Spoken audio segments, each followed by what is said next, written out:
you got to consider that this is certainly a possible reason that she's being so nice, right? Because this, Lisa Cook, makes the third Democrat that is facing indictment under the Trump DOJ. Adam Schiff, Letitia James, and now Lisa Cook, all for the same thing. And suddenly everybody wants to be Trump's friend. I wonder if that has anything to do with it. Oh, poor Gavin Newsome got humiliated today, you guys. So I want to show you a clip of Gavin Newsome talking about how, California is obviously the best state in the country.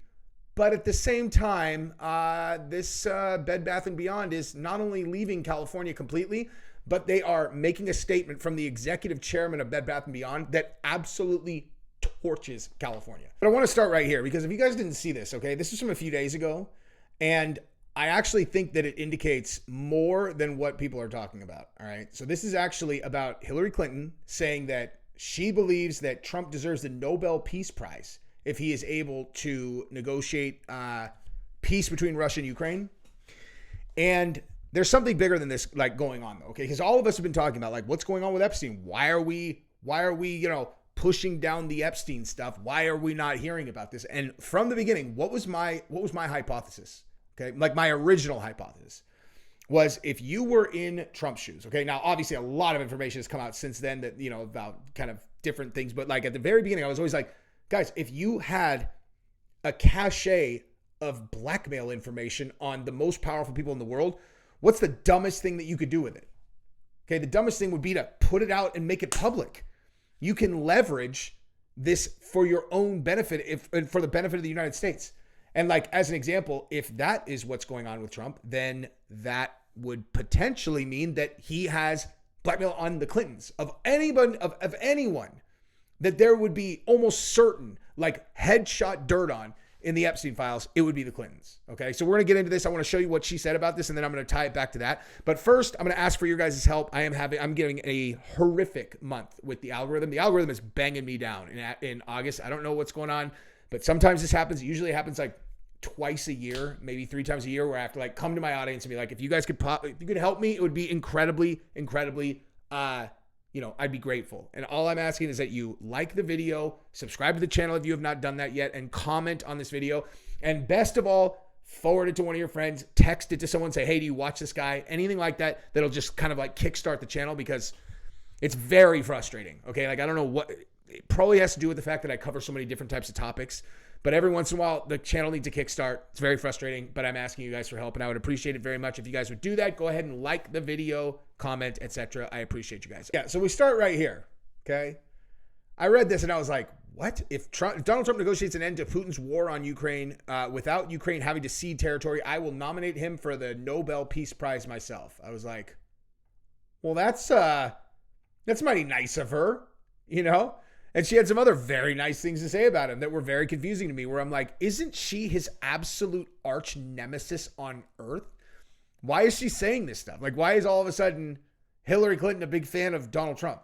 Okay. And it really makes you wonder what is actually going on with the Epstein files, right? Because this could mean multiple things. It could mean that Trump is like, why don't we just table this stuff? And then he's leaning on her. Could mean that someone else is leaning on both of them. I have no idea. But it is extraordinarily weird, and so I wanted to show it to you guys. Look at President Trump were the architect of that. I'd nominate him for a Nobel Peace Prize. We are on the precipice of a meeting between President Trump and President Putin in Alaska. Drawing on your experience as Secretary of State, if you were en route to Alaska, what would you be looking to get? What does an acceptable deal look like? He is not meeting with a friend. He is meeting with an adversary, and an adversary who wants to see the destruction of the United States. She's not wrong about that. Yeah, you understand? She's not wrong about that at all. That, at the end of the day, she's not wrong that he is an adversary of ours. I read about a story from I believe it was the early 2000s, where Russia went to China and approached them and said they asked if they wanted to together dump all of their United States holdings all at once. And China's like, no, we're good. I think we've got a kind of a longer view on that. But the fact that that was even floated as an option, that would have been economic warfare like we've never seen before. It would have completely destroyed our economy, completely. Of course, I think what China knows, it would have also completely destroyed their economy.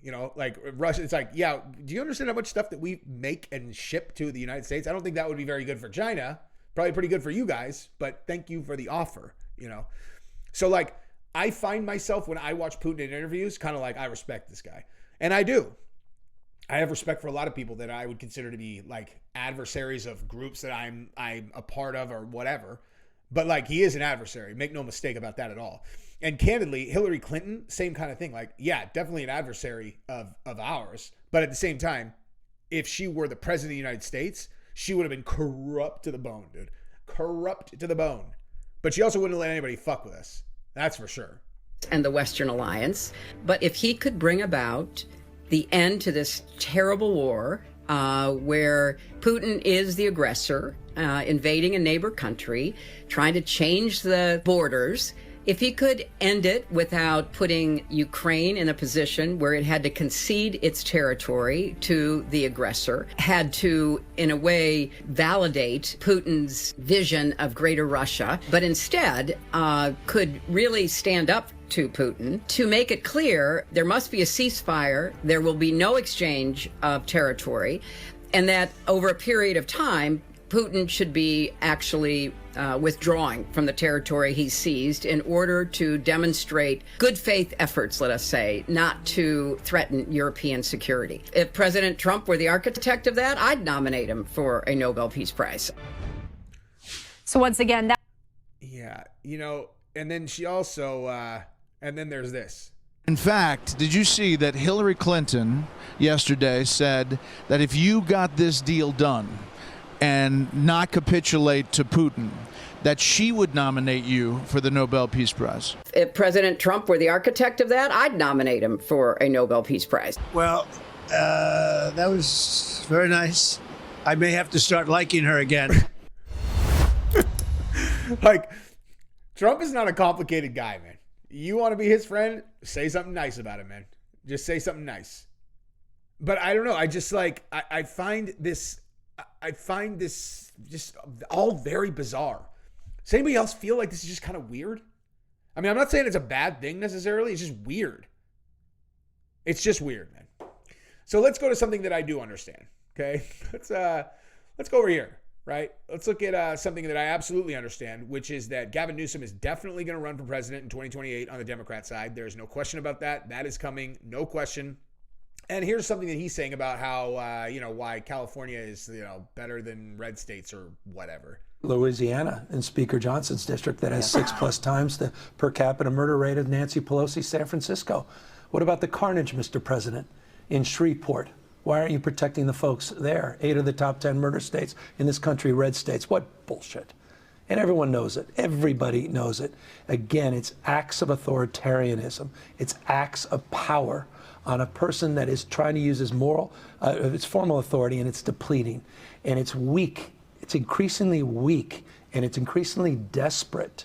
And that's why it's important for us at this moment to meet him head on, not just rhetorically, but through substantive counteractions. And that's what we're doing in California with this. Okay, and I just want to make it perfectly clear, man. If people think that he does this, speaks like this, and then what the response is going to be during the presidential, the election in 2028 is going to be stuff like this. Like, oh, California has because this is obviously very bad for California. But what it comes down to is who is a better politician. Trump was a way better politician than any of the people that he was up against. That's why he won, right? Like, that's ultimately why he won. Now, this is a real bad look, though, okay? So you could be, the murder rate of blah, blah, blah, blah, blah. It's like, okay, so those are poor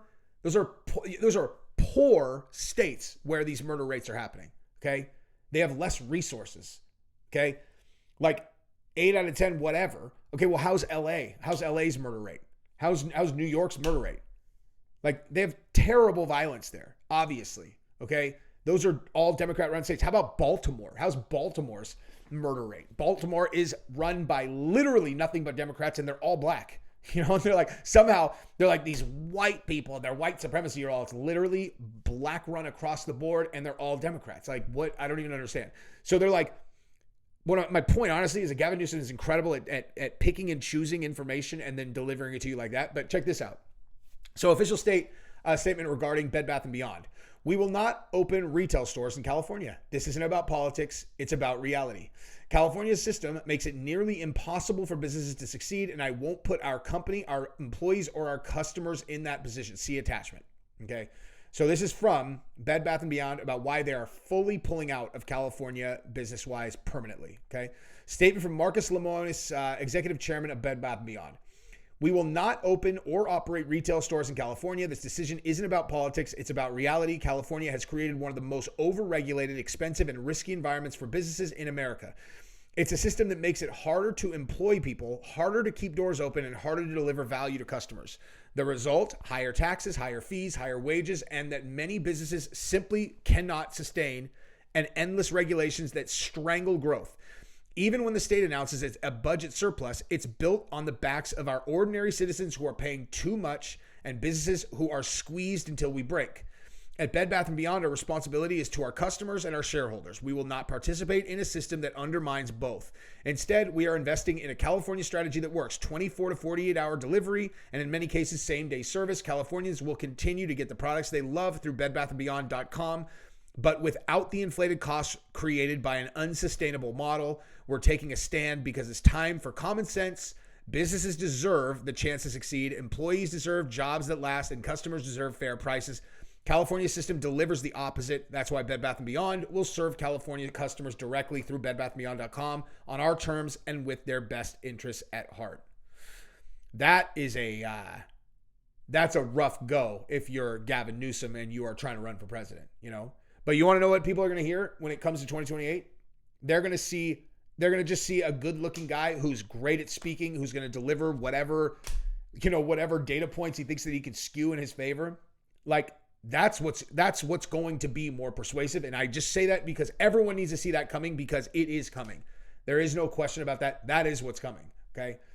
Now, also, I wanted to tell you guys about this. So President Trump just formally demanded the resignation of Democrat-appointed Federal Reserve Governor Lisa Cook after she was criminally referred to the DOJ for mortgage fraud. Cook must resign now. This would give Trump yet another federal employee, someone who wants to cut interest rates. Right. So here's the thing, okay? Now, have you guys ever seen the show The Wire? Okay? Have you guys ever watched The Wire? And why am I bringing that up? I'll give you guys a hint, actually. Okay? Actually, no, I won't. I'll just tell you. All right? So in the show The Wire, right, they have Clay Davis, who is, incidentally, given the talk track that I just went on, he is he's the state senator who is the most corrupt. He's like the most corrupt politician in the entire state of, entire city of Baltimore. So Maryland, state of Maryland, city of Baltimore. He operates out of Baltimore, but he's a state senator. Okay. So, and he's played by the guy that's like, shit. If you've ever seen 25th Hour, one of my favorite movies ever. Anyway, but so the way that they flip him, okay, they end up flipping him. The city police end up flipping him, and I think they do it in conjunction with the FBI. But the way they get him, even though they know he's stone corrupt, but it's all money that's passing hands, like cash, whatever. So they can't really get him on wire fraud, stuff like that.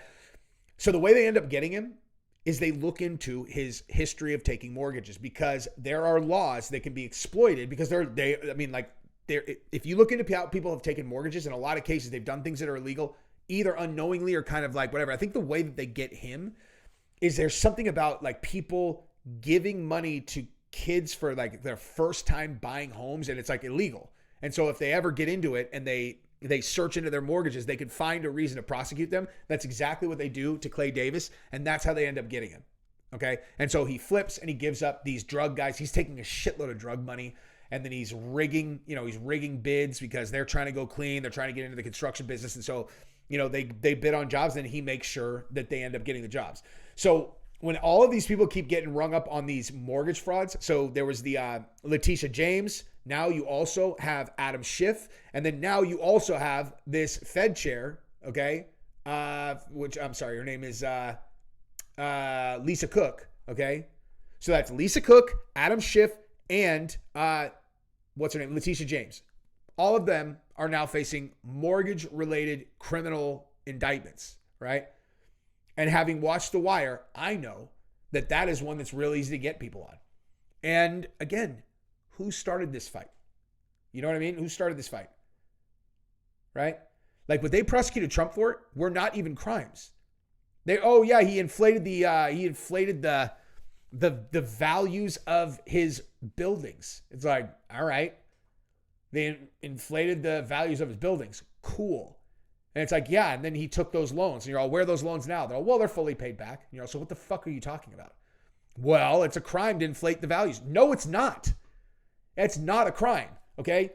That's not a crime. And so as soon as you open up that can of worms, now you've greenlit him to do the same thing back to you. And so he's like, all right, you guys use the justice system against me. You want to see what that feels like? So he's going after people. He's like, yeah, I want her out. I don't know anything about this Lisa Cook, but, she's getting indicted.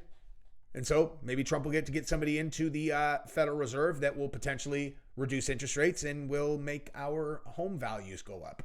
I would say, personally, if he does get this person out, gets another person into the Federal Reserve, I would potentially move forward faster on buying a house because I anticipate that rates are going to go down and prices will go up. And you can always refinance, You can always refinance to a lower rate, but you can't buy the house for a lower price if the prices go up, which they will as soon as they start, reducing rates. But anyway, that's probably enough for this video. I love you guys. Go ahead and subscribe to the channel, ring the bell, tell your friends. Bye-bye.